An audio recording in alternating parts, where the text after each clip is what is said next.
typically zombies are portrayed to be not too smart beings. They just walk around searching for human flesh or some kind of human organ to eat, and that's pretty much all they do is just walk around, and they are not portrayed to be that intelligent.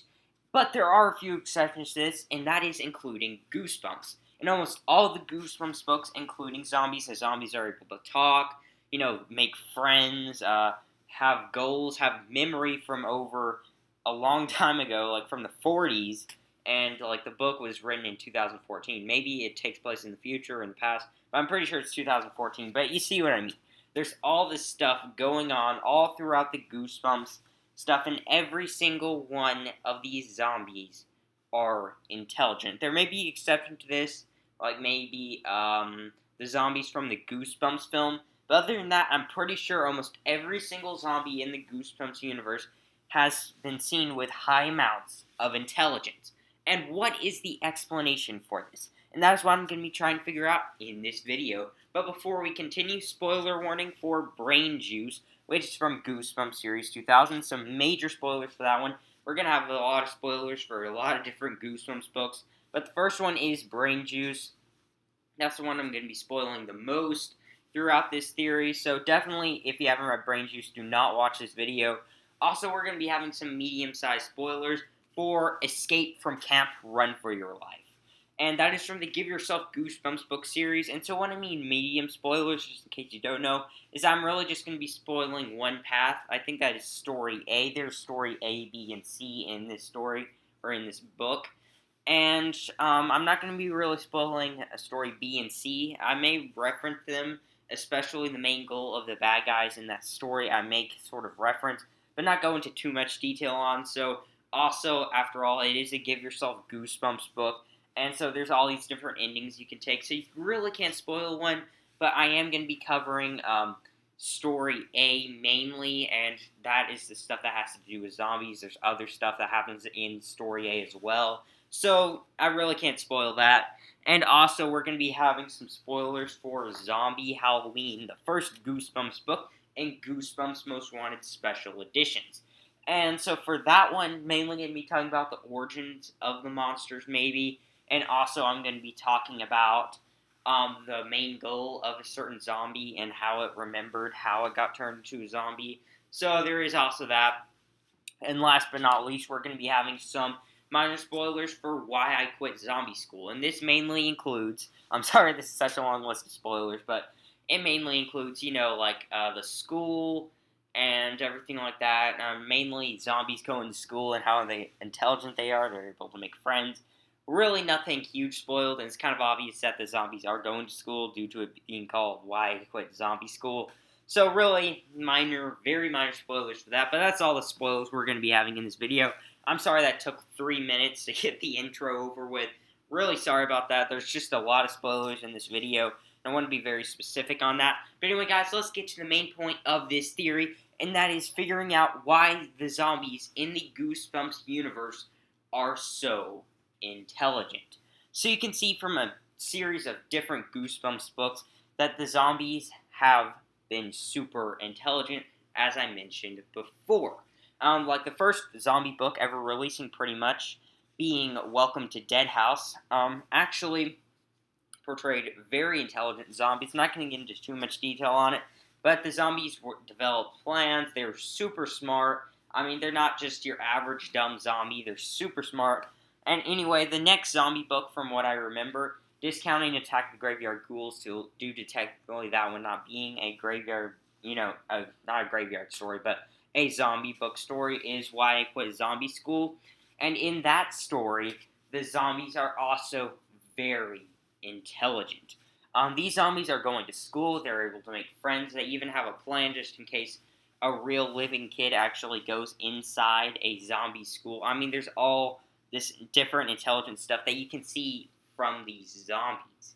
And even in Zombie Halloween, where the zombies are not portrayed to be the brightest of the zombies in the Goosebumps universe, are still pretty smart.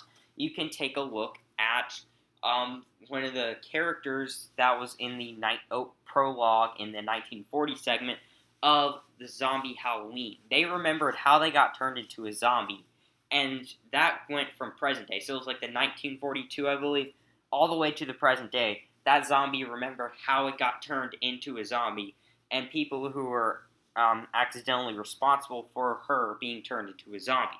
So that just shows how intelligent these zombies are all throughout the Goosebumps universe. So what is the explanation for this? In all forms of reason, it seems like these guys should not be intelligent.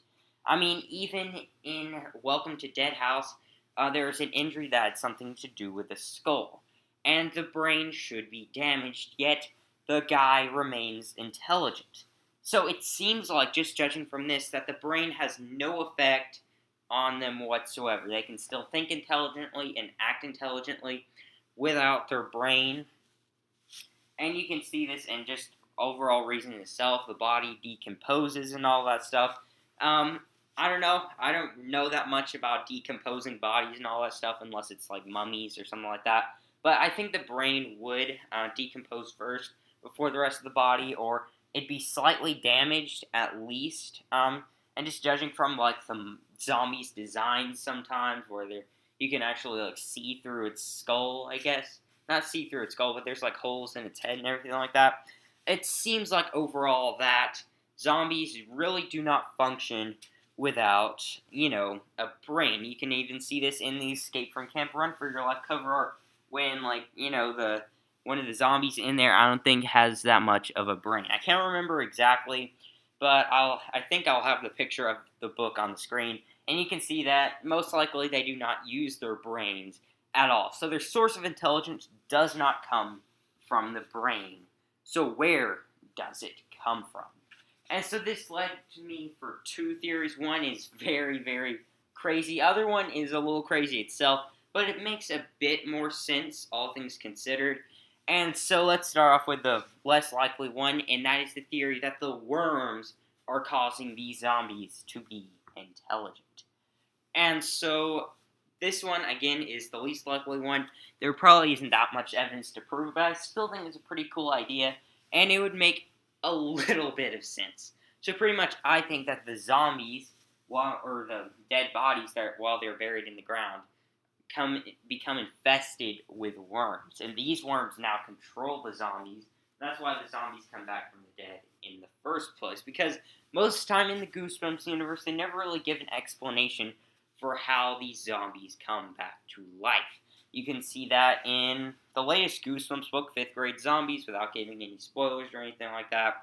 Also, you can see this in Zombie Halloween, I believe, and just a bunch of different zombie books. Why I Quit Zombie School is another one. You can see in each one of these Goosebumps books that the zombies basically have come back to life for almost no apparent reason at all. And I think the explanation for this is it's just a possibility that they're being controlled by the worms that are in the ground. Basically, the worms come inside the zombie's brain and start controlling it.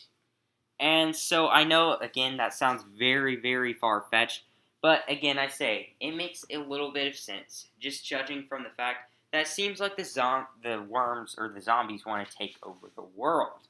And there's a particular amount of evidence to prove this from Story A of Escape from Camp Run for Your Life. Inside that story, at one point in the book, you meet up with your counselor, I guess, or coach. I can't really remember what it is. And basically, he tells you that, he doesn't tell you, but basically he's this evil scientist all along. He created the camp to get people in there, and he developed this formula that when you spray it on someone, it turns them into zombies. And he wants to take over the world with these zombies. And so, that doesn't sound like it's connecting to the worms, but then when you look at the cover art for Escape from Camp Run for Your Life, it seems a little different. First off, the guy in the counselor has red eyes, which is kind of odd for a human being to have.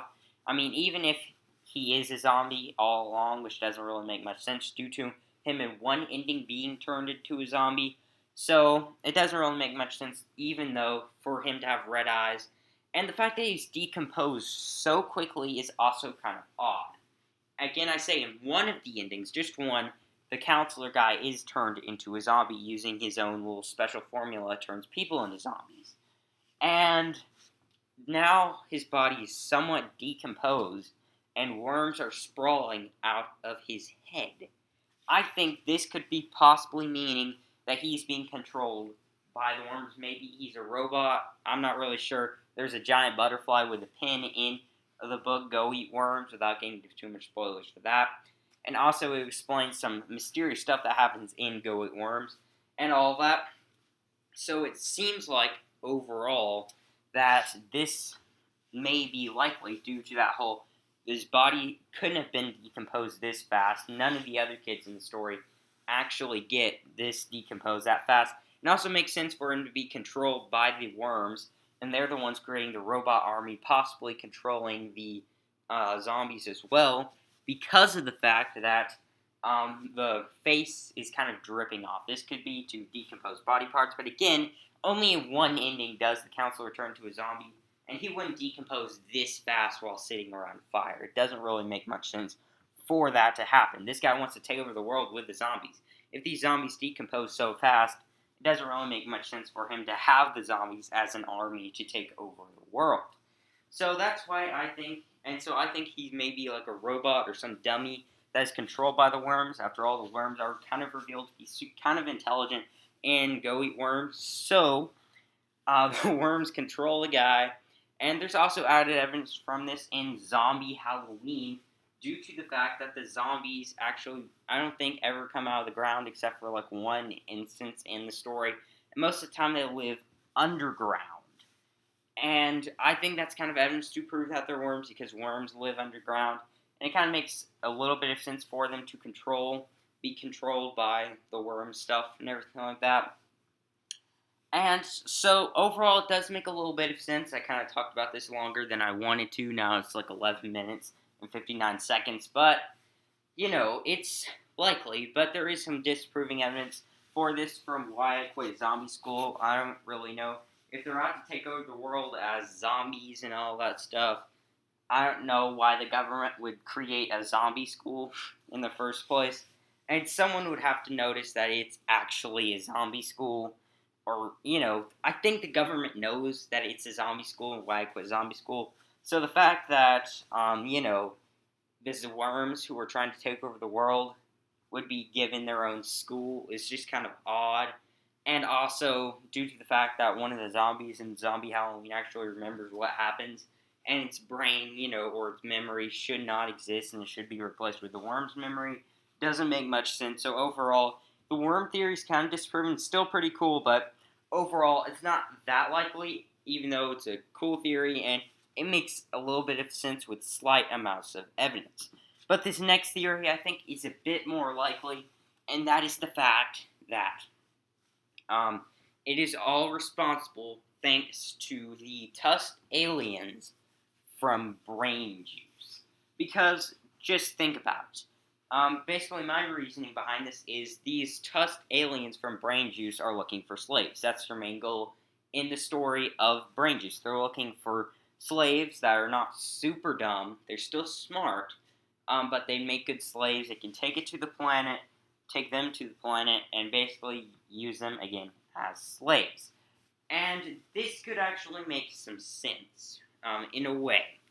So, I think basically that they went down to Earth, they somehow resurrected the zombies and turned them into people. Or not turned them into people, but brought them back from the dead. They did this to multiple zombies. And then they gave them brain juice. And this is what made them intelligent. That is why they have a zombie school for zombies. Maybe they want to capitalize on the high intelligence of these zombies. Zombies aren't usually intelligent. So, given the brain juice, they are super intelligent for a zombie. Well, not that intelligent for your average human being.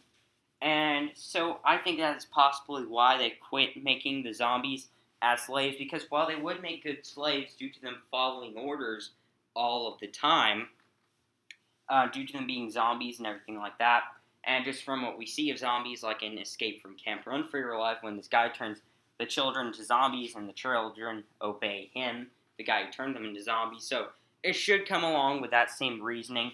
So they bring them back to life. They give them brain juice. They're smart for a zombie, but not smart enough for that them to be slaves, so they are not made into slaves, and instead just walk the earth or are underground or in these several different situations. And I know that sounds a little far-fetched, but it seems kind of likely. Because keep in mind, in Escape from Camp Run for Your Life, sorry I'm mentioning this one a lot more than any of the other zombie-themed Goosebumps books, but in that book, this guy develops a formula that turns them into zombies. And what's kind of strange is that's very similar to the brain juice.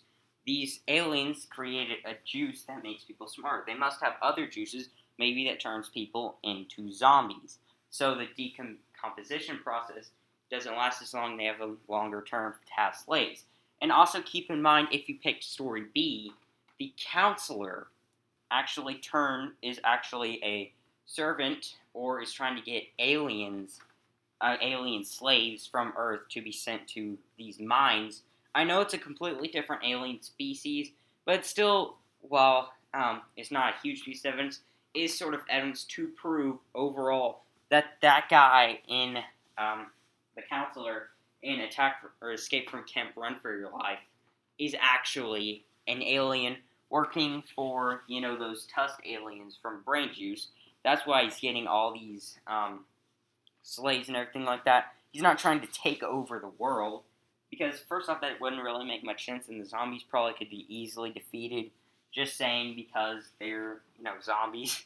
But I think it's still a possibility, and I think he could be easily a servant or maybe even an alien himself, because again, keep in mind, he developed a formula that is ingenious and turned people into zombies. These Tusk aliens create a formula that gave people high intelligence, and so they must have other formulas all around. And also, not only that, but in Story B for Escape from Camp Run for Your Life, they're recruiting slaves for an alien species through these children, which is very similar to the main motivations of these Tusk aliens from Brain Juice. And so that's why I think really this theory is quite likely. I think that given the brain juice, this makes them intelligent, but they don't really need to use their brain overall. Maybe they need it a little bit, but they can still use, have to pin on their brain due to this brain juice that gives them super high intelligence, and they can pretty much remember all the stuff that happens. They're super smart. They can speak now. That explains why the government lets there be a zombie school and why I quit zombie school. And overall, I think this is the most likely theory. But anyway, guys, comment down below what you think about this theory. Do you think that the zombies were intelligent because of the worms? Do you think they're just intelligent? And also, not only that, I have another quick piece of evidence, is that in the Goosebumps film, we see zombies that are guaranteed not to have brain juice. And you see them in there, and they're actually not intelligent. So that's one thing to keep in mind. So anyway, that's all of the stuff that we're going to be having in this theory. Again, tell me what you think is most likely, the worm theory. Do you think it's got something to do with brain juice? Do you think it's something else? Comment down below what you think. But anyway, guys, that's the end of my video, and I hope you enjoyed.